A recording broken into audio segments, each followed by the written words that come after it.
రాష్ట్రంలో వడగండ్ల వర్షం బీభత్సం సృష్టించింది. రాజన్న సిరిసిల్ల, మెదక్ జిల్లాల్లో వడగండ్లతో కూడిన భారీ వర్షం పడింది. సిరిసిల్లలో ఈదురుగాలుల వానకు చెట్టు కూలి మల్లయ్య అనే వ్యక్తి అక్కడికక్కడే మృతి చెందాడు. వచ్చే 4-5 రోజుల పాటు రాష్ట్రంలో వర్షాలు కురిసే ఛాన్స్ ఉందని వాతావరణ శాఖ అధికారులు తెలిపారు.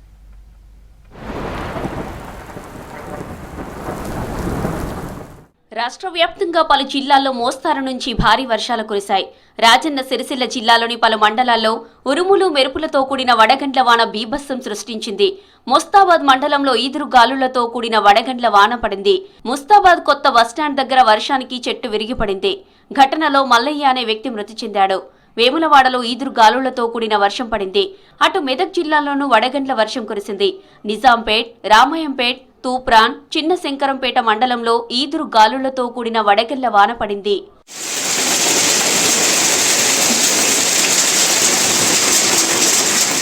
తెలంగాణలో వచ్చి 4-5 రోజుల పాటు తేలికపాటి వర్షాలు కురిసే అవకాశం ఉందన్నారు వాతావరణ శాఖ సీనియర్ అధికారిని నాగరత్న.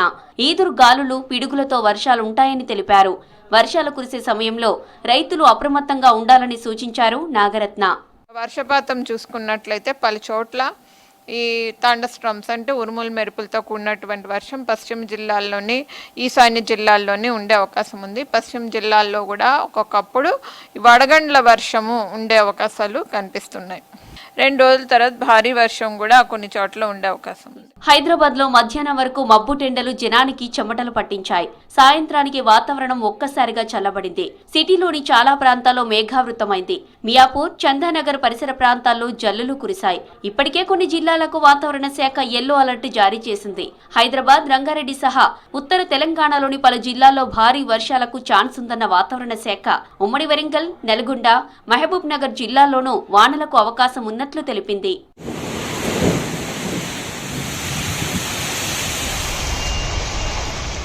ఈ నెలాఖరు వరకు వాతావరణం చల్లగానే ఉంటుందన్నారు వాతావరణ శాఖ అధికారులు. ఏప్రిల్ మొదటి వారం వరకు కూడా ఈ పరిస్థితులు ఇలాగే కొనసాగుతాయని తెలిపారు. ఆ తర్వాత మళ్లీ క్రమంగా ఉష్ణోగ్రతలు పెరిగి మేలో ఎండలు పీక్కి చేరుతాయని సూచించారు.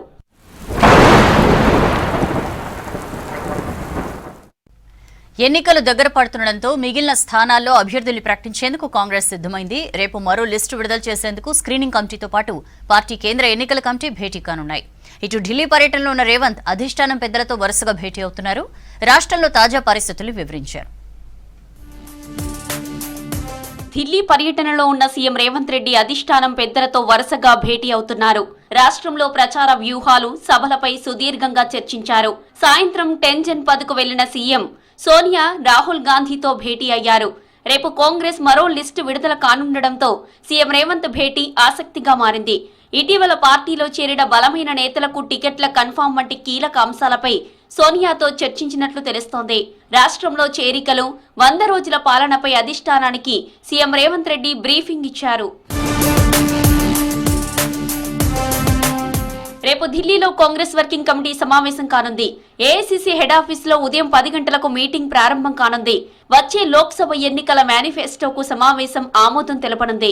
ఈ మీటింగ్ కు తెలంగాణ నుంచి ముఖ్యమంత్రి రేవంత్ రెడ్డి, సిడబ్ల్యూసీ ప్రత్యేక ఆహ్వానితులు చల్లా వంశీచంద్ రెడ్డి హాజరవుతారు. 5 గ్యారంటీల పేరిట ఇవ్వనున్న హామీలపై సిడబ్ల్యూసీ నిర్ణయం తీసుకోనున్నట్లు తెలుస్తోంది. రేపే కాంగ్రెస్ సెంట్రల్ ఎలక్షన్ కమిటీ సమావేశం కానుంది. లోక్సభ అభ్యర్థుల ఎంపికపై కసరత్తు పూర్తి చేయనుంది కమిటీ. ఇప్పటిదాకా అభ్యర్థులను ప్రకటించని పార్లమెంటు స్థానాలకు అభ్యర్థులను ఖరారు చేయనుంది.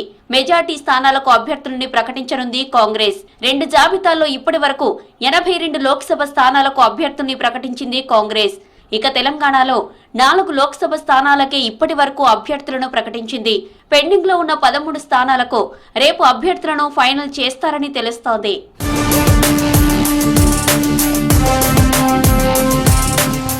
హైదరాబాద్ మినిస్టర్స్ క్వార్టర్స్ లో మంత్రి పొన్నం ప్రభాకర్ ను మర్యాద పూర్వకంగా కలిశారు రంగారెడ్డి జిల్లా కాంగ్రెస్ అధ్యక్షుడు Challa Narasimha Reddy. Congress ST cell chairman Bellaiah Naik, రాష్ట్ర urban finance infrastructure development corporation chairman గా నియమితులైన చల్లా నరసింహారెడ్డిని రాష్ట్ర గిరిజన cooperative finance development corporation chairman గా అపాయింట్మెంట్ అయిన బెల్లయ్య నాయక్ కు అభినందనలు తెలిపారు మంత్రి పొన్నం. నోటిఫికేషన్ వెలువడడంతో మంత్రులు జిల్లాల్లో మకాం వేశారు. ఆయా పార్లమెంటు నియోజకవర్గాల వారీగా క్యాడర్ను సిద్ధం చేస్తున్నారు. మెజార్టీ సీట్లలో గెలిపే లక్ష్యంగా పనిచేయాలని మంత్రులను సీఎం రేవంత్ రెడ్డి ఆదేశించారు.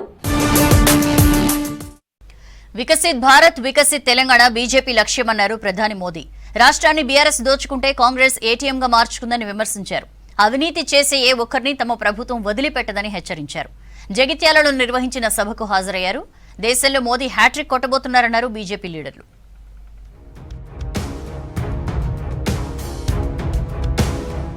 మే 13న తెలంగాణ ప్రజలు కొత్త చరిత్ర సృష్టించబోతున్నారన్నారు ప్రధాని మోదీ. వికసిత్ భారత్ కోసం ప్రజలు బీజేపీనే గెలిపిస్తారన్నారు. తెలంగాణ ప్రజలు అబ్ కి బార్ 400 పార్ అంటున్నారని చెప్పారు. జగిత్యాలలో నిర్వహించిన విజయ సంకల్ప సభలో పాల్గొన్నారు మోదీ. బీఆర్ఎస్ పై ప్రజలకు ఉన్న ఆగ్రహం అసెంబ్లీ ఎన్నికల్లో బయటపడిందన్నారు. తెలంగాణను దోచుకున్న వాళ్లను వదిలిపెట్టేది లేదని చెప్పారు మోదీ. जैसे जैसे 13 मई निकट आ रही है, वोटिंग का दिन करीब आ रहा है, तेलंगाना में बीजेपी की लहर कांग्रेस का, बीआरएस का सुपड़ा साफ कर देगी। और इसलिए आज पूरा देश कह रहा है 4 जून को 400 पार। देखिए मेरा कितना सौभाग्य है। కాంగ్రెస్ ప్రభుత్వం 6 గ్యారంటీలు పక్కన పెట్టి అవినీతి మొదలు పెట్టిందని విమర్శించారు కేంద్ర మంత్రి BJP state chief Kishan Reddy. ఇతర పార్టీ ఎమ్మెల్యేలకు గేట్లు తెరవడం బంద్ పెట్టి సొంత పార్టీ ఎమ్మెల్యేలను సీఎం రేవంత్ కాపాడుకోవాలని సూచించారు. ఢిల్లీ లిక్కర్ కేసులో అరెస్టైన కవిత తెలంగాణకు తలవంపులు తెచ్చిందన్నారు. కాంగ్రెస్ సర్కార్ను కూల్చేసే అవసరం తమకు లేదన్నారు ఎంపీ లక్ష్మణ్. తెలంగాణ దోపిడీ చేసింది సరిపోలేదని చెప్పి ఢిల్లీకి వెళ్లి ఢిల్లీలో కూడా కేసీఆర్ కుటుంబము, కేసీఆర్ కూతురు కవిత ఆపు ప్రభుత్వంతో కలిసి లిక్కర్ వ్యాపారంలో ప్రజాధనాన్ని దోపిడీ చేసిందో, ఏ రకంగా లిక్కర్ కుంభకోణానికి పాల్పడిందో మనం చూశాము. తెలంగాణ సమాజం అంతా కూడా ఈ రోజు తల దించుకోవాల్సినటువంటి పరిస్థితి ఏర్పడింది. కాంగ్రెస్ పార్టీ కుక్కతో ఒక వంకరినట్టుగా ఈ రోజు తన అవినీతి కార్యక్రమాలు మళ్ళీ తెరలేపడం జరిగింది. ఇచ్చిన 6 గ్యారంటీలు అమలు చేసే పరిస్థితి లేదు. రేవంత్ రెడ్డి గారు అంటున్నారు మా ప్రభుత్వాన్ని పడగొడతామని పదే పదే బీజేపీ చెప్తున్నారని. మేము పడగొట్టడానికి సిద్ధంగా లేము. మీరు పడిపోతే మేము దాన్ని కాపాడలేము. కాబట్టి మీరు ఇవాళ మేము గేట్లు తెరిచినాము, అందరూ రావచ్చుంటారు, గేట్లు తెరిచినాము, జాగ్రత్తగా పడండి. గేట్లు తెరిస్తే నీ ఎమ్మెల్యేలను కాపాడుకోండి, వాళ్ళు పారిపోయే పరిస్థితి వస్తుంది. కాబట్టి రాముడి పేరు చెబితే బీఆర్ఎస్ కాంగ్రెస్ భయపడుతోందన్నారు బీజేపీ ఎంపీలు. కరసేవకుల ప్రాణాలు తీసిన ములాయంతో కాంగ్రెస్ పొత్తు పెట్టుకుందని మండిపడ్డారు. ప్రపంచంలోనే ప్రధాని నరేంద్ర మోదీ పవర్ఫుల్ లీడర్ అన్నారు. దేశం సురక్షితంగా ఉండాలంటే మోదీ 3వ ప్రధాని కావాలన్నారు. భారతీయ జనతా పార్టీలు రాముని పేరు చెప్పుకొని వస్తున్నట, ఓట్లు అయ్యద్దట. అంటే కాంగ్రెస్ పార్టీలు బీఆర్ఎస్ పార్టీ రాముని వ్యతిరేకిస్తున్నట. భారతీయ జనతా పార్టీ పక్కా బరాబర్ భవ్యమైన దివ్యమైన రామ మందిరాన్ని నిర్మించిన పార్టీ భారతీయ జనతా పార్టీ. బరాబర్ రాముని పేరు చెప్పుకొని వస్తాం. ఇలా తెలంగాణ సమాజం డిసైడ్ చేస్తుంది. రామునికి ఓటైనా రాముని వ్యతిరేకులకు ఓటైనా తెలంగాణ సమాజం ఆలోచిస్తుంది.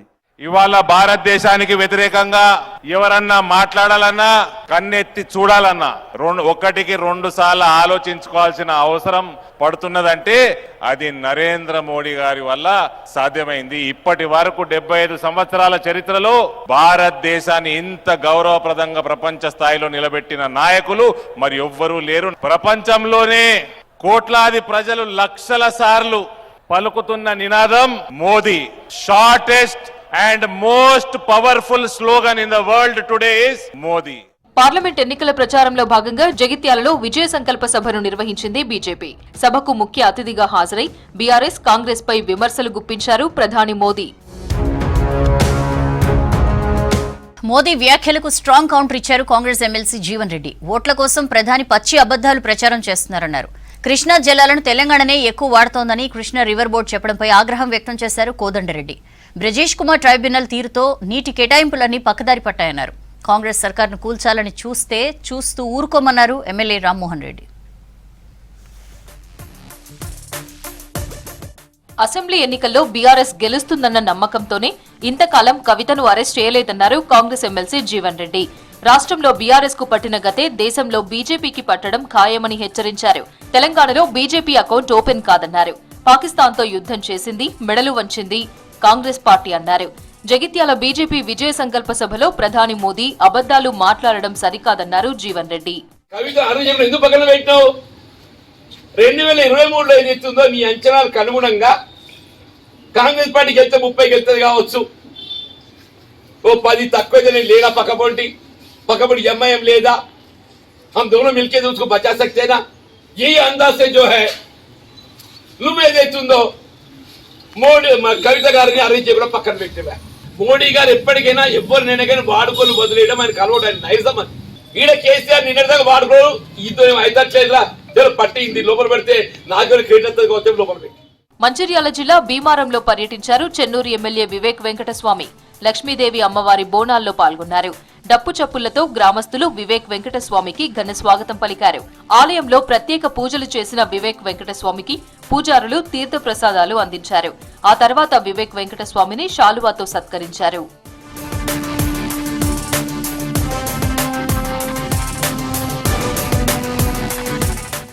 తెలంగాణ రాష్ట్రం కృష్ణా నీళ్లను కావాల్సిన దానికంటే ఎక్కువ వాడుకుంటోందని కృష్ణా రివర్ బోర్డు చెప్పడం దారుణమన్నారు కాంగ్రెస్ సీనియర్ నేత కోదండరెడ్డి. మొట్టమొదటి బచావత్ ట్రిబ్యునల్ న్యాయంగా నీళ్ల పంపకం చేసిందన్నారు. కానీ బ్రిజేష్ కుమార్ ట్రిబ్యునల్ వచ్చాక అన్ని ఇబ్బందులు వచ్చాయన్నారు. తెలంగాణకు అన్యాయం చేస్తూ పక్క రాష్ట్రాలకు ఎక్కువగా కేటాయింపులు చేశారన్నారు. కృష్ణా రివర్ పరివాహక ప్రాంతంలో ఉన్న ప్రాజెక్టులను వేగంగా పూర్తి చేయాలన్నారు. మేము ఎవరికీ వ్యతిరేకం కాదు అనే మాట కూడా వారు చెప్పారు. మా హక్కులు మాకు కల్పించాలనే మాట. అందువల్లనే ఇది ఈరోజు ఏదైతే కేంద్రంలో ఉన్న జల వనరుల శాఖ ఆ మాట మాట్లాడడం మేము చాలా తీవ్రంగా దాన్ని తప్పుపడతా ఉన్నాం. ఇప్పటికే బ్రిజేష్ కుమార్ ట్రిబ్యునల్ ఇచ్చిన ఇంకా సరిగా లేదు. తెలంగాణ రాష్ట్రం ఇబ్బంది పడతా ఉంది. పార్టీ ఫిరాయింపులపై బీఆర్ఎస్ తీరు దయ్యాలు వేదాలు వల్లించినట్లుగా ఉందన్నారు పరిగి ఎమ్మెల్యే రామ్మోహన్ రెడ్డి. 10 ఏళ్లు విచ్చలవిడిగా ఫిరాయింపులను ప్రోత్సహించింది కేసీఆర్ కాదా అని ప్రశ్నించారు. కాంగ్రెస్, టీడీపీ, బీఎస్పీ చివరకు సిపిఐ ఎమ్మెల్యేలను ప్రలోభపెట్టి బీఆర్ఎస్ లోకి చేర్చుకోలేదా అని నిలదీశారు. బీఆర్ఎస్, బీజేపీ కుట్రలు చేస్తుంటే చూస్తూ ఊరుకోవాలా అని మండిపడ్డారు రామ్మోహన్ రెడ్డి. బీఎస్పీ చివరకు సిపిఐ ఎమ్మెల్యేలను కూడా ప్రలోభపెట్టి మీ పార్టీలో చేర్చుకోలేదా? తెలంగాణ పునర్నిర్మాణం పేరుతో శాసనసభలో చేర్చుకున్నది బీఆర్ఎస్ పార్టీ కాదా? 10 ఏళ్లలో ఇతర పార్టీల నుంచి మొత్తం 39 మంది ప్రతిపక్ష ఎమ్మెల్యేలని బీఆర్ఎస్ పార్టీ చేర్చుకోవడం జరిగింది. కేటీఆర్, హరీష్ రావు ప్రతిపక్ష ఎమ్మెల్యేల ఇండ్ల చుట్టుముట్టు తిరిగి ప్రలోభ పెట్టి చేర్చుకోవడం మీరు మర్చిపోయారా? ఎమ్మెల్యేల మీద నమ్మకం ఉంది కాబట్టే ఎప్పుడైతే ఇతర పార్టీ వాళ్ళు దాడి చేసి మా ఎమ్మెల్యేలని వాళ్ళ పార్టీలో కలుపుకొని వాళ్ళు ప్రభుత్వాలు ఏర్పాటు చేస్తున్న సందర్భం లోపల ఆ అవకాశమే మేము కల్పియము అన్న విషయాన్ని మేము స్పష్టంగా తెలియజేస్తున్నాం. గేట్లు తెరిచామన్న సీఎం రేవంత్ కామెంట్లతో బీఆర్ఎస్ నేతలు టచ్లోకి వస్తున్నారనే టాక్ వినిపిస్తోంది. త్వరలోనే మరికొందరు బీఆర్ఎస్ లీడర్లు కాంగ్రెస్ లో చేరుతారని చెబుతున్నారు కాంగ్రెస్ నేతలు. ఆప్ లీడర్స్ తో కలిసి ఎమ్మెల్సీ కవిత అక్రమాలకు పాల్పడినట్లు దర్యాప్తులో బయటపడిందని తెలిపింది ఈడీ. ఢిల్లీ సీఎం కేజ్రీవాల్, మనీష్ సిసోడియాతో కలిసి కుట్ర పన్నారని స్టేట్మెంట్లో తెలిపింది. మద్యం పాలసీ మొత్తం నిబంధనలకు విరుద్ధంగా తయారు చేశారన్నారు. ఇక కవితను ఈడీ అక్రమంగా అరెస్ట్ చేసిందని సుప్రీంలో పిటిషన్ దాఖలు చేశారు కవిత తరపు న్యాయవాది. దీనిపై రేపు విచారణ జరగనుంది. 10 ఏళ్ల బీఆర్ఎస్ పాలనలో ప్రజలు స్వర్ణయుగం చూశారన్నారు ఆర్ఎస్ ప్రవీణ్ కుమార్.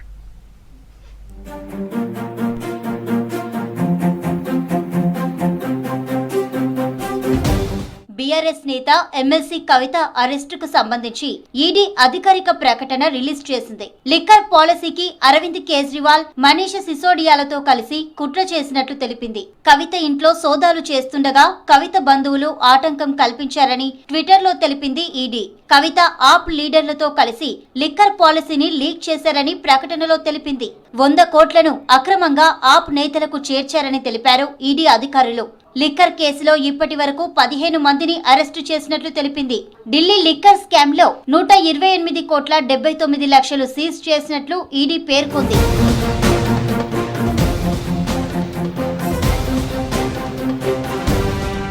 సుప్రీంకోర్టులో ఉదయం పిటిషన్ దాఖలు చేశారు బీఆర్ఎస్ ఎమ్మెల్సీ కవిత తరపు న్యాయవాది. సుప్రీంకోర్టులో కేసు విచారణ జరుగుతుండగానే ఈడీ అరెస్టు చేసినట్లు పిటిషన్ లో తెలిపారు. గతంలో విచారణ సందర్భంగా సమన్లు జారీ చేయబోమని కోర్టుకు చెప్పి అక్రమంగా అరెస్టు చేశారన్నారు. కోర్టు ధిక్కరణకు పాల్పడినట్లుగా భావించి దర్యాప్తు సంస్థపై తగిన చర్యలు తీసుకోవాలని కవిత తరపు న్యాయవాది కోర్టుకు విజ్ఞప్తి చేశారు.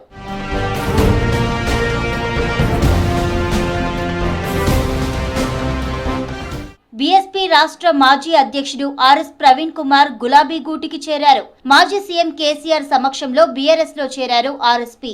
గులాబీ కండువా కప్పి ఆర్ఎస్ ప్రవీణ్ ను పార్టీలోకి ఆహ్వానించారు కేసీఆర్. ఆర్ఎస్పీతో పాటు బీఎస్పీ రాష్ట్ర నాయకులు, జిల్లా నాయకులు, మద్దతుదారులు, అభిమానులు భారీ సంఖ్యలో బీఆర్ఎస్ లో చేరారు. కార్యక్రమంలో మాజీ మంత్రి నిరంజన్ రెడ్డి, ఇతర ముఖ్య నేతలు పాల్గొన్నారు. That's all for